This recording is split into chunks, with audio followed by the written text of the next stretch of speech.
I had this same role pretty much, and I had already had a long conversation regarding the tech stack I wanted to use, which y'all won't see here, but you can go back to the first video and probably see the architecture there.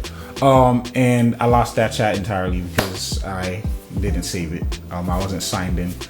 But after doing all that extensive, research, or just, really figuring out exactly how I want it to be, I then got that criteria and I pasted it into Claude Chat.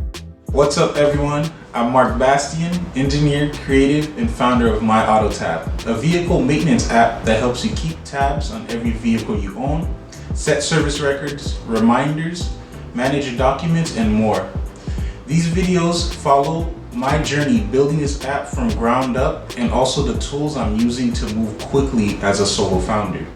The goal is simple: walk into any service or repair facility knowing exactly what your vehicle needs instead of being told what it needs. Stick around till the end. I promise you'll find something of value. Let's go!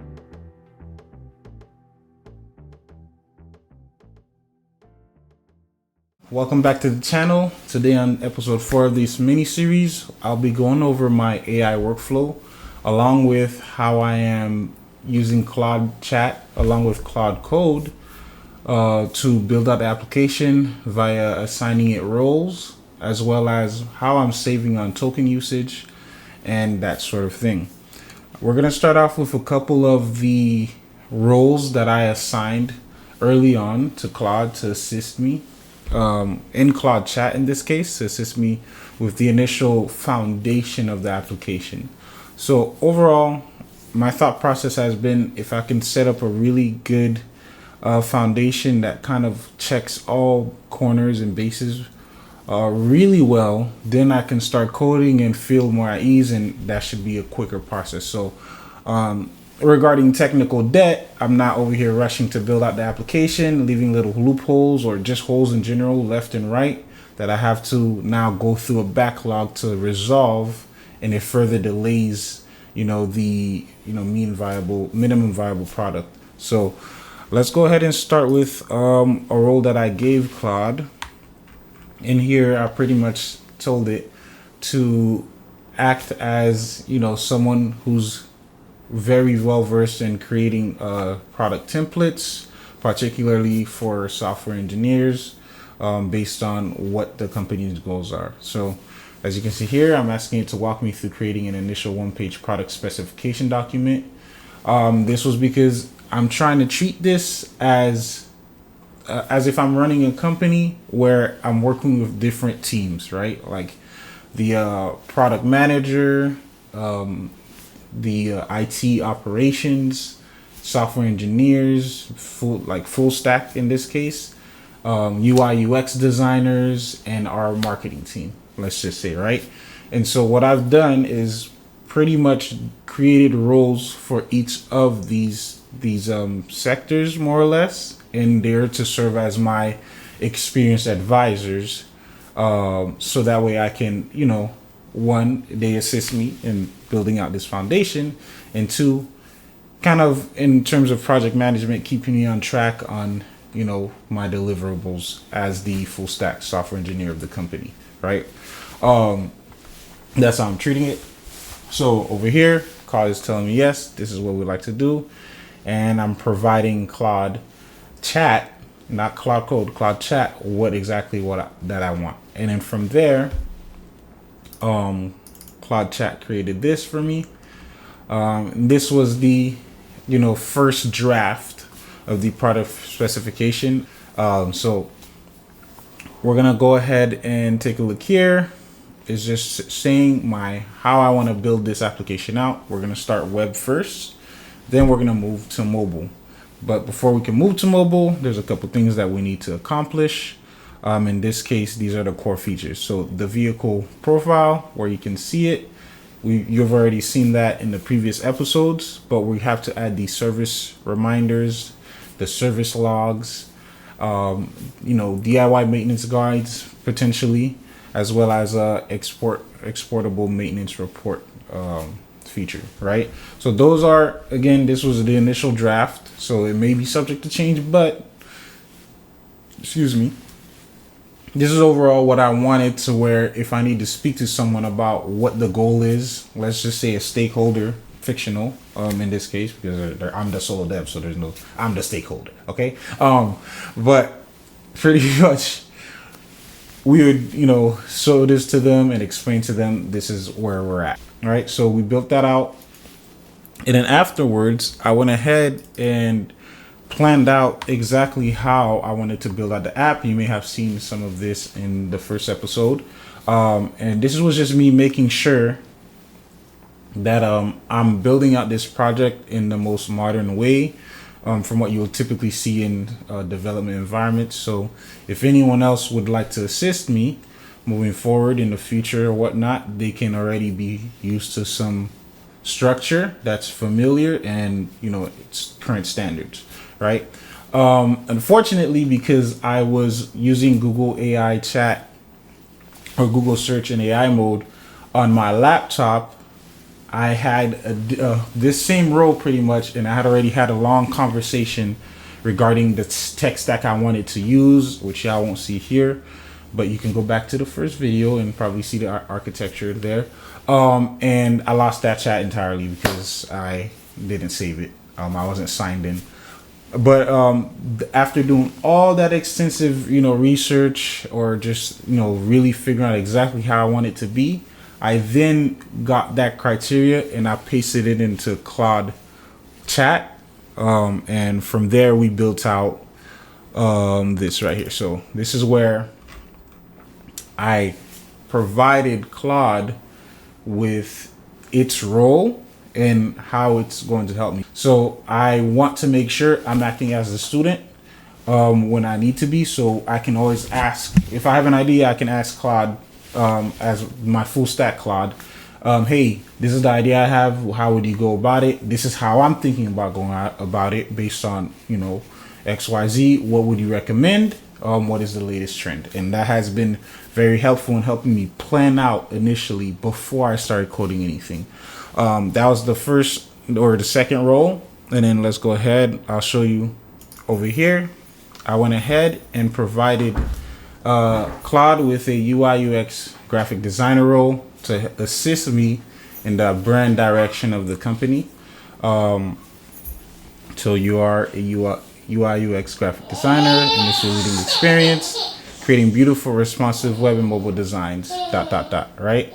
Locked in. And from there, that's how I started making sure I was following the best UI UX practices when designing with Google Stitch, as you may have seen in episode 2, along with, just catching all the different nooks and crevices that I may have missed, right? Because time has changed. Design systems have, modernized from when I was designing before. So I just want to be the latest and greatest as best as I can. So from there, we have me explaining, hey, based on everything we spoke about, I think it would be good to create some skills around this. So that way I can make sure as I'm using Claude, I can run certain skills so it can know, hey, be in this mindset based on the project, the way we set it up. So that way you're following everything exactly as it should be. That way there's no AI drift, which I was actually encountering and I was new to. And it's been a learning experience. So sometimes Claude, you have to remind Claude, as I think I probably said this before, he likes to have amnesia, but hey, remember I told you to do this and don't deviate from that, right? I was experiencing that particularly when I'd tell it needs to comment out everything and output things in the terminal as if I'm learning, so I could learn. And next, I created a database administrator, PhD level, because we want to make sure we're making a database that's highly scalable, it's optimized, and also it has security in mind first. Overall, this entire foundation was built because I understand that, yes, having the capability to code really quickly now with AI, it helps things go by much more quickly. However, it's still garbage in, garbage out. So if you make sure you're inputting you're creating a good solid foundation, and I guess in this case, I guess you can say mini guardrails to make sure your project is following the exact scope, and you're treating it as if you're talking to people, real people that would be assisting you in this. I think you can build out something much quickly after the fact, right? It saves you on a lot of debt, technical debt, and you'll see a much more robust product. Because too many times I've heard stories currently in the past, recently, right, that application was built like this, vibe coded, and boom, information being stolen immediately because of holes in their security, right? So yeah, so let's go ahead and take a look at some of these documents here, and we'll wrap it up. Overall, the API documentation outlined, the API pattern so I could refer to, but mainly what I want you to see is, for instance, the doc sync skill, right? I started realizing all this documentation is getting much more difficult to maintain. So creating a skill that I can run, it will check all the files and make sure based on the code base, what we've generated in the direction we're going, it's following an exact structure. Same thing with the database, right? So let's go here. I have a security audit. This is done, we run this to make sure the patterns that are being generated, right, for CRUD functions of the application, they're not being done in a way that can cause inefficiencies in the database, how the database is storing the data in general, or just creating potential for instance, something like the silent Cartesian effect, where objects start, you're calling way more objects or creating way more objects than you're supposed to because of a flaw that was built in, And another thing I want to say is, remember, AI is a tool to help speed things up, but you still need to rely on your own troubleshooting experience and also looking at outside resources, not just the chat, because there's many times where I had to pause and go and do research, and I found something I wouldn't have found based on the conversation Claude Chat and I were having, or Claude Code. So definitely remember that. Last but not least, saving on tokens, huge. For like 2 days, I remember burning through my sessions, right? Because you normally get like a 5-hour window when in Claude Pro, and I would, type in, hey, let's build out the service logs page, and I'll pretty much give an explanation of everything that I want. And instead of hitting planning mode like I was initially, I got comfortable and started just doing the accept edits, right? And it'll just go and do everything. And then, especially when you were trying to have it create a specific task, like even documentation, you end up trying to refine, and like literally in one session, I think within less than 30 minutes, I had already ran out of tokens. And I was like, this is unbelievable. So let me make sure, I learn about that. And this is where I consulted, my trusty Google Chat in AI mode, or Google Search in AI mode. And I started researching this. And this is something you'll likely have to do. I highly recommend it. But just some of the tips, a lot of things I learned is planning mode saves lives. Whether you want to or not, slowing down and using planning mode and reading through everything, changes implemented helps. One thing I found is, you have to let Claude know, only provide the changes in the output that you've made. Because sometimes it'll show what it took out as well, and also what it changed, and it extends, just bloats up the context window, and that, uses a lot of tokens. Another thing, I think I said clearing the context already, making sure you use the @ for instance, to, so in this case, before I start building out this API, I'll do @.claude/ We're gonna say skills, hold up, Claude / skills. And we're gonna do the backend. So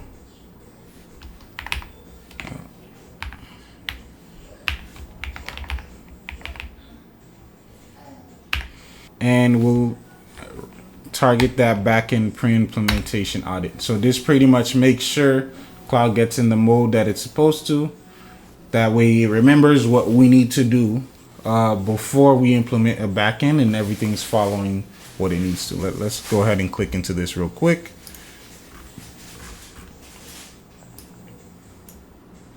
Right, so in this pretty much API development, Entity Framework Core, and PostgreSQL.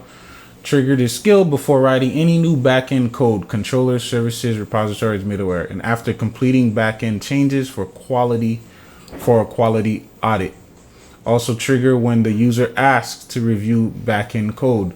So this is how I make sure the code overall is consistent with how I want to implement the coding. Like, so it's pretty much coding standards.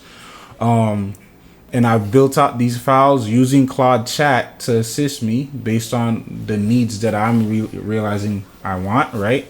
And so my advisors are helping me build out so AI advisors are helping me build out its AI skills, so that way I can use and have Claude Code, coding AI, run those skills and make sure they're following my direction overall, right? So this took me about 4 days to 4 to 5 days, if I'm recalling, to really build that foundation out, and that's when I skyrocketed to coding.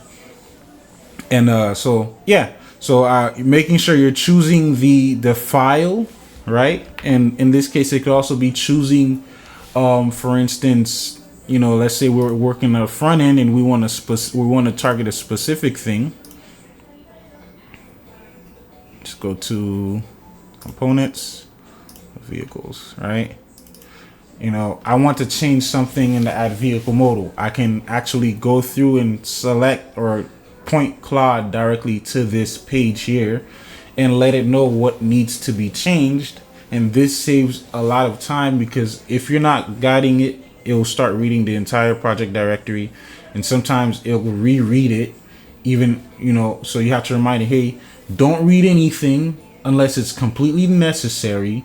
And also, if you've already read it, don't reread it. These are things I've learned. Now, mind you, there have been a couple updates since last I've used it, so it may have changed and gotten better. But overall, it's better to be safe than just to, completely trust that it will do what it needs to.